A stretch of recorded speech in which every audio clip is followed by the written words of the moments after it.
Good morning to all of you. Welcome to my YouTube channel mathematics by Ejaz Ahmad.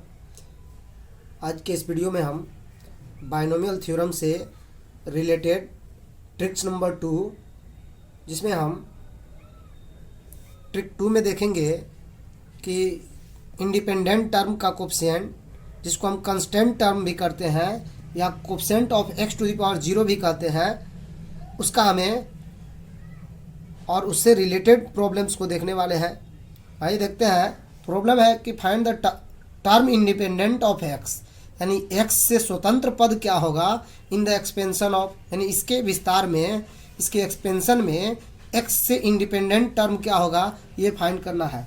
अगर कोई expression, trick ये है कि अगर कोई expression ax to the power p plus c by b x to the power q का power n के form में हो, किस फॉर्म में हो, इसके फॉर्म में हो, तो coefficient of x to the power 0,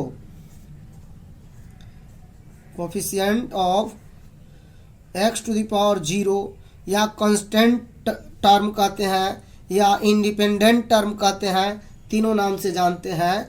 तो इसके लिए आर निकालने का ट्रिक है। आर इजक्वल टू हो जाएगा n p by p plus q. क्या होगा, आर कैसे निकालेंगे एक बार और ध्यान से देखेंगे कि अगर कोई expression a x to the power p plus c by b x to the power q का होल पावर एन के फॉर्म में हो, तो उसका coefficient of x to the power 0 या इसी को हम इंडिपेंडेंट टर्म या कांस्टेंट टर्म कहते हैं। तो इसमें हम r कैसे फाइंड करते हैं, तो r equal to n into p by p plus q. तो r हम ऐसे निकाल लेंगे। आइए देखते हैं। जैसे यहाँ हमारा n का वैल्यू है 6, p का वैल्यू है 2 और q का वैल्यू 1 है। यहाँ कुछ नहीं है तो x का पावर 1 है, यानी q का वैल्यू 1 है। तो हमें क्या चाहिए, हमें r निकालना है। तो डायरेक्टली हम r कैसे निकाल सकते हैं, r निकाल सकते हैं r equal to n p, यानी n इंटू पी यानी 6 इंटू 2, r बराबर वही था, एन पी लिख देते हैं हम एक बार और, n p by p plus q, यानी ये हो जाएगा n का वैल्यू हो गया 6 और p है 2 बाई p प्लस क्यू यानी 2 प्लस 1, यानी ये हो जाएगा 12 बाई 3 यानी कि 4, यानी r हो गया 4। तो हमें क्या निकालना है, find the term independent of x in the expansion of this. तो इंडिपेंडेंट टर्म क्या होगा, तो हम जानते हैं कि अगर r इजक्वल टू 4 है तो वह टी आर प्लस 1 बराबर होता है general term n c r a to the power n minus r b to the power r. ये होता है हमारा जनरल टर्म बाइनोमियल एक्सपेंशन में, जनरल टर्म होता है। तो हमारा यहाँ ए का काम 2/3 एक्स टू द पावर 2 कर रहा है और बी का काम -1/3 एक्स टू द पावर 6 कर रहा है। तो इस पर हम रख देंगे, यानी टी 4 प्लस 1 यानी कि 5 टर्म हो जाएगा। तो टर्म कौन सा होगा, तो 5 टर्म हो जाएगा। लेकिन अगर हमसे ये पूछे कि उस टर्म का वैल्यू कोफिशिएंट क्या होगा, हमें क्या पूछा है, find the term independent of x, तो टर्म 5 है। लेकिन अगर कोफिशिएंट पूछे तो टी आर प्लस 1 का वैल्यू यानी टी 5 का वैल्यू निकाल लेंगे। आइए देखते हैं टी 5 का वैल्यू क्या होगा। तो एन सी आर, इसमें हम रख देंगे किसकी वैल्यू, एन सी आर, एन का वैल्यू 6 है तो 6, सी आर का वैल्यू 4 है तो 6c4, ए यानी 3 बाई 2x² और इसका वैल्यू हो जाएगा n माइनस आर यानी 6 माइनस 4 यानी कि 2 और b to the power r यानी b का मान है -1/3x और इसका पावर हो जाएगा r, तो r का वैल्यू है 6 यानी 4, तो ये हो जाएगा 4। अब इसका वैल्यू हमें निकाल देना है। तो देखिए हमें x से इंडिपेंडेंट टर्म चाहिए, मतलब x का वैल्यू हमें नहीं चाहिए। तो ये हो जाएगा 6c4 और ये हमें मिल जाएगा 3/2 का होल स्क्वायर। हमें चूंकि एक्स कंस्टेंट टर्म ही चाहिए, एक्स स्क्वायर वाले टर्म को छोड़ देंगे और ये हो जाएगा -1/3 का पावर 4।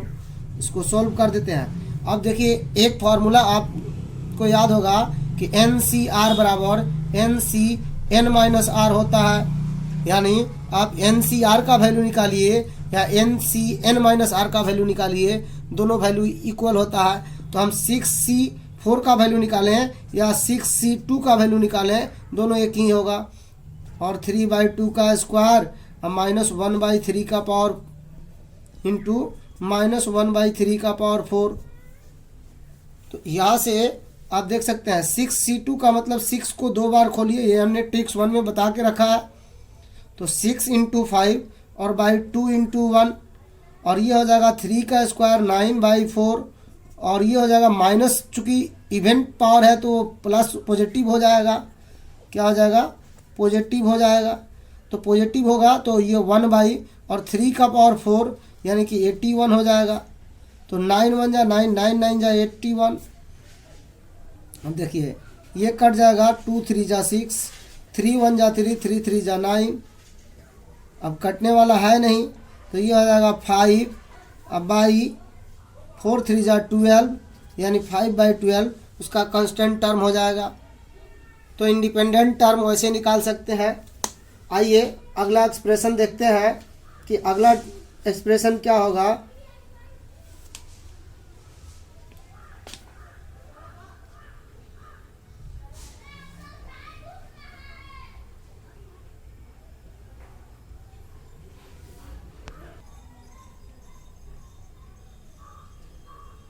आइए देखते हैं अगला प्रॉब्लम है find the term independent of x in the expansion of √x + 1/3 x square to the power 10। और इसमें हमें इंडिपेंडेंट ऑफ x या इंडिपेंडेंट ऑफ x या इसी को हम बोल सकते हैं को x टू द पावर 0 का coefficient, x to the power 0 का कोफिशिएंट।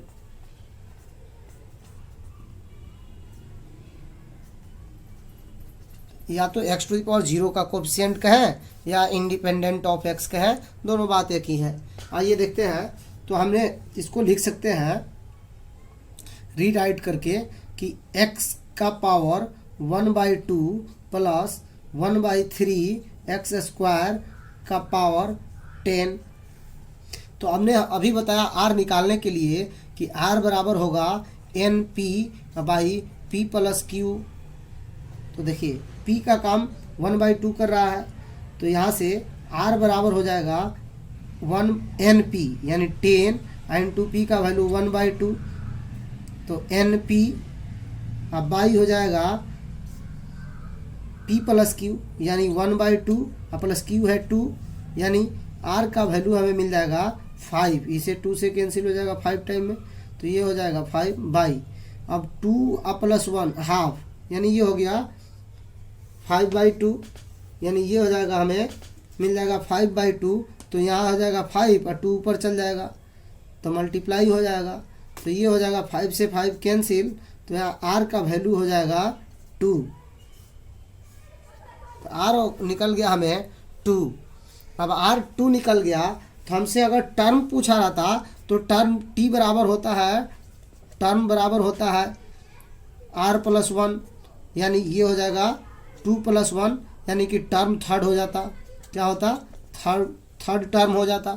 लेकिन हमसे टर्म नहीं पूछा, हमसे पूछा क्या है? Coefficient of x to the power 0। तो x टू द पावर 0 का वैल्यू निकालना है। तो हमें पता है कि जनरल टर्म वह क्या होता है, TR + 1 बराबर NCR a to the power n-R into b to the power r general term होता है। तो देखिए TR + 1 यानी 2 + 1 यानी टर्म 3 निकालना है हमें। तो NCR, n है 10 और C R का वैल्यू है 2 यानी 10C2, A का वैल्यू था √x यानी x के पावर हो जाएगा कितना 1/2। इसका वैल्यू पावर कितना n-R यानी कि 10 - 2 यानी कि 8। और इंटू बी है 1/3 x², तो 1/3 x², और इसका वैल्यू हो जाएगा b⁻r, तो b का r का वैल्यू हो गया कितना, r का वैल्यू हो जाएगा 2, तो ये रख देंगे 2। अब इसको सॉल्व कर लेंगे तो हमें निकल जाएगा। तो 10c2 को 10 × 9 लिख सकते हैं, अब बाई 2 × 1, ये हम ट्रिक 1 में बता दिए हैं। क्यों? क्योंकि NCR बराबर होता है NCN-R, और ये हो जाएगा कितना, देखिए हमें चाहिए x का पावर 0 का कोफिशिएंट, तो x की पावर वाले टर्म से को मतलब नहीं है, इसका बस ले लेंगे। तो ये हो जाएगा, इसका कोफिशिएंट 1 है तो 1 का पावर 8 यानी 1 ही रह गया, इंटू इसका कोफिशिएंट 1/3 है तो 1/3 का स्क्वायर कर लेंगे, तो हमें मिल जाएगा 10 × 9, ये यहाँ 2 से कैंसिल कर देते हैं तो 5, और ये हो गया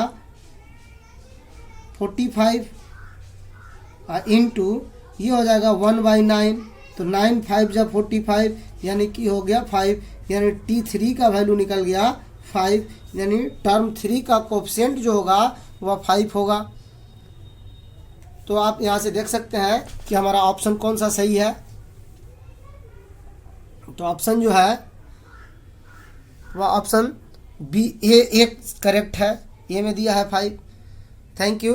अगर वीडियो अच्छी लगी हो तो वीडियो को ज़्यादा से ज़्यादा शेयर करें तथा हमारे चैनल को अवश्य सब्सक्राइब करें।